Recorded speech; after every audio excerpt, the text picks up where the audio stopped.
تو مرزا صاحب کی خدمت میں عرض ہے کہ سب سے پہلے انہوں نے قرآن کریم کی ایک آیت پڑھی، سورہ نساء کی آیت نمبر 119، اور اس کو پڑھنے میں انہوں نے 2 غلطیاں کی۔ اس آیت کو آپ مرزا صاحب کی زبانی بار بار غور سے پڑھیں، اپنی سکرین پر لکھا ہوا اس آیت کو آپ دیکھ سکتے ہیں اور آپ خود فیصلہ کر سکتے ہیں کہ اس آیت کو پڑھنے میں انہوں نے 2 جگہ غلطی کی ہے۔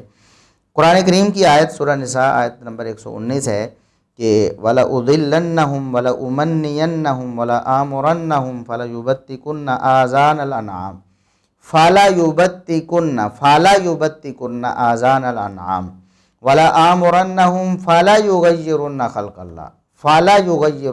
اللَّهِ۔ مرزا صاحب پڑھتے ہیں فل یبتکن آذان الانعام، فالا نہیں پڑھتے فالا یبتکن کو پڑھتے ہیں فل یبتکن، اور فالا یغیرن کو پڑھتے ہیں فل یغیرن خلق اللہ، فل یغیرن۔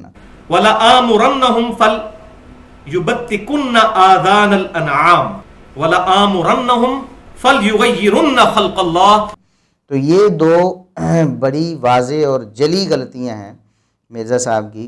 تو ہم ان سے گزارش کریں گے وہ ہماری بات کو بطور اصلاح لیں کہ وہ جو لیکچر دیتے ہیں لوگوں کو تجوید پڑھاتے ہیں، اس کی بجائے اگر وہ خود اپنا قرآن پڑھنے پر تھوڑی سی توجہ کر لیں تو میرے خیال میں زیادہ بہتر ہو، کیونکہ جب وہ خود بالکل درست ہو جائیں گے پڑھنے میں، پھر وہ لوگوں کو بھی پڑھاتے رہیں، کوئی حرج نہیں، قرآن کی تجوید پڑھائیں، اور تفسیر سیکھ لیں تو پھر تفسیر بھی پڑھائیں۔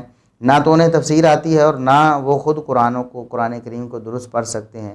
اتنی واضح غلطیاں انہوں نے کی ہیں کہ فل یبتکن اور فل یغیرن، یہ دونوں غلط ہیں۔